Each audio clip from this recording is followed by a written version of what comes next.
E esse vai ser um review de como foi a minha experiência no FIDO Festival conforme os meus traços de caráter. Se tu quiser aprender mais sobre como tu pensa, como tu sente, como tu age, pega um papel e uma caneta, que aí vai vir pedrada. E uma garrafinha d'água, porque vai ser importante. Se você ainda não sabe como que você funciona, como você pensa, como você sente, como você age, vai ter alguns vídeos aqui onde eu vou estar mostrando como que funciona cada um dos 5 traços de caráter, beleza?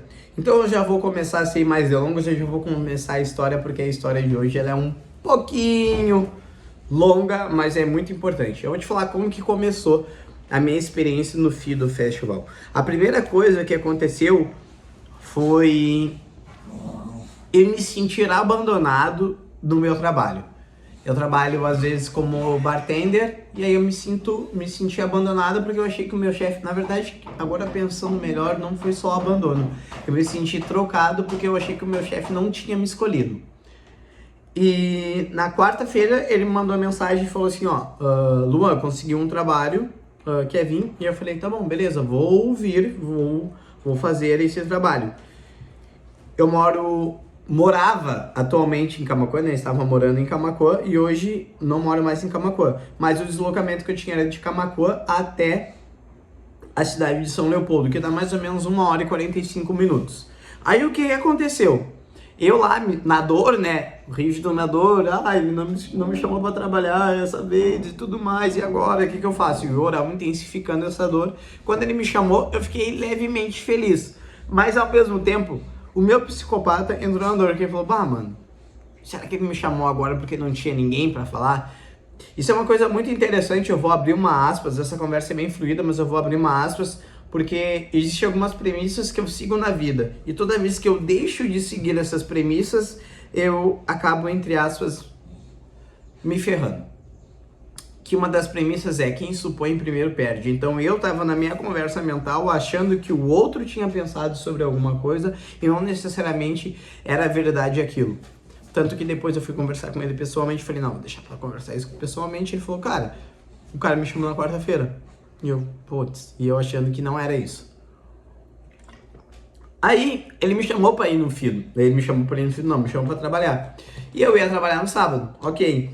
E quando vê, foi na quinta-feira, eu comecei a ficar 1h no Instagram, rolando o Instagram, como se nada estivesse ali pra acontecer. E eu sempre, quando eu começo a rolar algo no Instagram, eu fico pensando, o que eu estou buscando? O que eu estou buscando nesse momento? E aí, quando eu encontrei a postagem do FIDO, eu fui ver o cronograma e eu vi que tinha algumas aulas gratuitas. E aí, tinha um professor ali, que era o vovô, da OneTap, que ia dar aula no sábado às 3h30. Eu falei, pronto, vou unir o útil ao agradável. Meu psicopata já pensou, olha, posso ir, posso ganhar e vai ser muito bom. Ok, só que ainda faltavam algumas coisas. O que faltava para eu me sentir mais seguro, mais tranquilo, mais confiante? Como eu tenho um traço que ele é 33% rígido, então eu não gosto de simplesmente estar num local com um monte de pessoas por estar. 33% de mim gosta de se aparecer, se exibir, gosta de ser bem visto. E aí, o meu psicopata, que eu tenho quase 17% ali, ele falou, como que a gente pode ganhar isso? Porque eu sabia que dentro da dança eu não ia ser um destaque. Apesar de eu saber que eu danço bem, eu não consigo me destacar com a minha dança que ela seja vislumbrante. Aí o que eu pensei? Vou lá e vou fazer massagem na galera. Vou trocar com a galera, vou fazer aula do vovô, vou ganhar isso. O meu oral já se viu que ia ter alguma sensação diferente. E, ok, tudo certo. Só que eu quero entrar num ponto bem importante.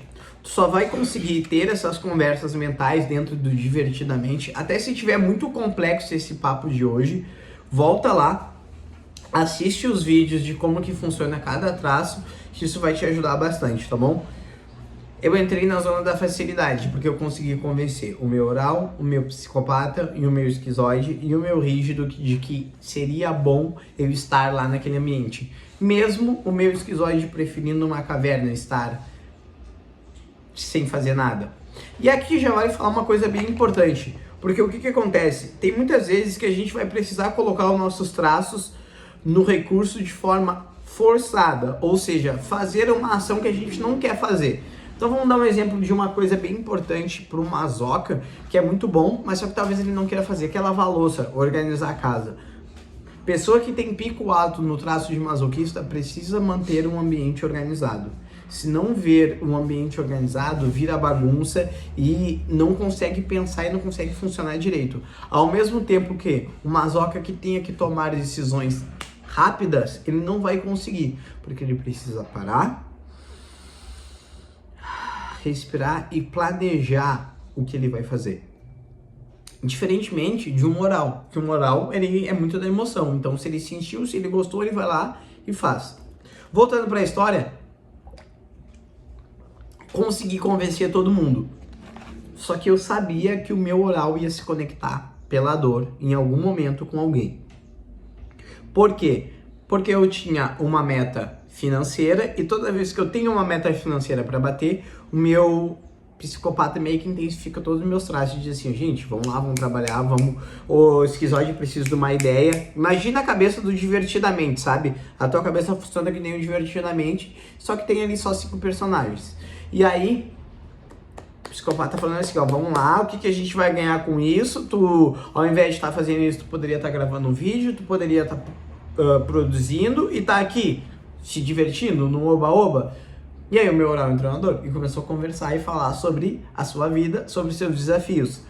Só que quando a gente está muito no recurso, a gente entende que até, entre aspas, essa fala excessiva faz com a fala excessiva do oral, no caso, né, faz com que eu ganhe algum recurso, alguma vantagem em relação a isso. Inclusive, já guarde essas duas premissas, porque quais são as maiores habilidades de tu saber os teus traços de caráter? São duas coisas: tu te proteger e tu ganhar vantagem sobre não só as outras pessoas, mas as outras pessoas, situações, sobre tudo. Então, teus traços, eles vieram para te dar vantagem. O esquizoide te deu vantagem para tu ser criativo, o oral te deu vantagem para tu ser comunicativo, o psicopata te deu vantagem para tu saber o que tu ganha em cada função e tu conseguir ser um bom negociador. O masoca te deu vantagem em tu ser um excelente, um exímio planejador. E o rígido te deu vantagem em tu ser muito veloz. Quando tu entender quais são as vantagens que tem de tu ter certos picos de traço, isso vai ser muito bom. Dito isto, quando o meu oral entrou na dor, eu comecei a falar com as pessoas sobre meus desafios. E no que eu comecei a falar, eu comecei a me entender sobre aquilo que eu queria e para onde eu queria ir. Então eu estava ali, mas ao mesmo tempo eu estava pensando, eu preciso fazer R$500 essa semana. Se eu fizer R$500 essa semana, sereno. Comecei a falar com algumas pessoas e uma das pessoas que eu falei, acabou que eu consegui vender uma mentoria para ela. Vendi uma mentoria, falei, coisa boa. Meu oral ficou satisfeito, meu psicopata ficou satisfeito, mas o rígido ainda queria brilhar. E aí eu comecei a pensar, como que eu posso brilhar? No outro dia eu queria ir no evento de novo, no domingo, depois de ter trabalhado a madrugada toda. Eu fui lá no evento no domingo e aí eu pensei, o que que eu posso fazer para eu me destacar, já que eu não vou me destacar na dança? Comecei a fazer massagem na galera, porque eu sou muito bom em massagem. E aí eu comecei a fazer massagem e as pessoas começaram a me ver diferente. Tanto que uma das pessoas falou assim, cara, eu achei que tu dançava. Eu falei, não. E da perguntou, até fisioterapeuta? Não, eu sou personal trainer, mas eu também sou massagista. Então ali eu abri duas coisas do que eu fazia e depois ainda trouxe um pouco dos contextos de análise corporal, assim. A gente deu uma filosofada, foi bem bom, assim, foi um momento bem bacana. Mas, se eu não tivesse intencionalmente pensado que eu queria me destacar, de forma intencional, talvez eu tentasse lá estar dançando, eu não recebesse tanto holofotes como eu recebi, e eu também não fosse tão reconhecido quanto eu seria reconhecido. Isso é tu conseguir usar os teus traços a teu favor. Por exemplo, o rígido, ele gosta de serviço, ele gosta de se destacar. Então eu falei, apesar de eu dançar, eu sei que aqui tem um nível maior. Por que que eu vou tentar dançar algo, no caso é hip hop freestyle, por que que eu vou tentar dançar se eu sei que tem gente que é muito melhor que eu? E não, tipo assim, nossa, você está se menosprezando, Luan. Não tô me menosprezando. Só que tu olha os vídeos, a hora que tu puder, ó, entra aí no Instagram, feed do festival. A galera dança muito bem. E eu falei, mano, eu não tô nesse nível ainda. Quero estar? Quero. Porém, precisa de treino, prática e processo. E eu falei, como que é a melhor forma que agora eu possa me destacar? Isso é muito importante quando você entende contexto, ambiente e relações. Quando você consegue conectar essas três coisas com os teus picos de traço de caráter, você vai voar. Voltando para a história, fui lá, fiz a massagem com a galera e tudo mais. Aí aconteceu uma coisa que foi muito massa. Quando você faz o seu traço o teu mapa de caracteres, sai algumas polaridades, como tu gosta mais de ficar sozinho, tu gosta mais de ficar com pessoas, tu gosta mais de fazer as coisas, tu gosta mais de que os outros façam por você, tu é mais racional, tu é mais emocional. O mapa de caracteres ele te dá todas essas características. Tu é mais de pensar, tu é mais de sentir, tu é mais do agir. Então tu vai saber, tem uma necessidade de controle de 40% ou uma necessidade de perfeição de 75%. E quando você entende como que você funciona, é muito massa. E aí tem um ponto que eu tenho quase 50% de uma tendência à dependência emocional. Então pega esse contexto. Eu estava num evento em Canoas, minha mãe estava em Camaquã com a minha filha, são mais ou menos 1h30 de viagem, 1h45 de viagem, e a minha mãe me liga. A Vênus está chorando aqui. Entrou no carro da Ada chorando.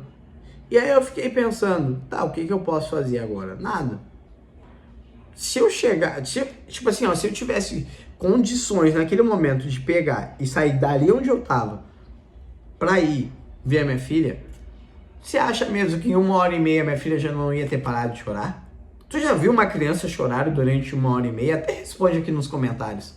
Inclusive, se tu tá gostando desse vídeo, já curte, deixa o like e compartilha. Mas pensa, olha que doideira. 1h30 a criança chorando.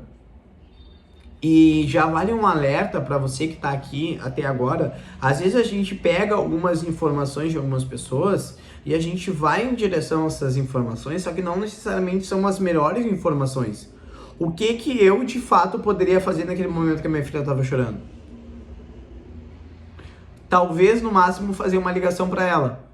E como eu já fiz outras vezes, muito pelo contrário, só piorou o processo. Ela chorou ainda mais. Então, o que eu decidi fazer? Quando eu vi aquela mensagem, eu simplesmente ignorei e fui curtir o momento. Por quê? Quando você está curtindo algum momento, tem alguns traços que tendem a ter uma dependência emocional maior, e aí acontece que eles não conseguem nem minimizar, neutralizar e nem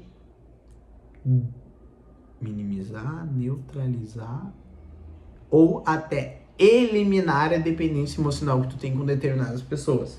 E aí o que tu faz? Tu acaba cedendo. É aquela vontade que às vezes tu tem de dizer não e tu diz sim.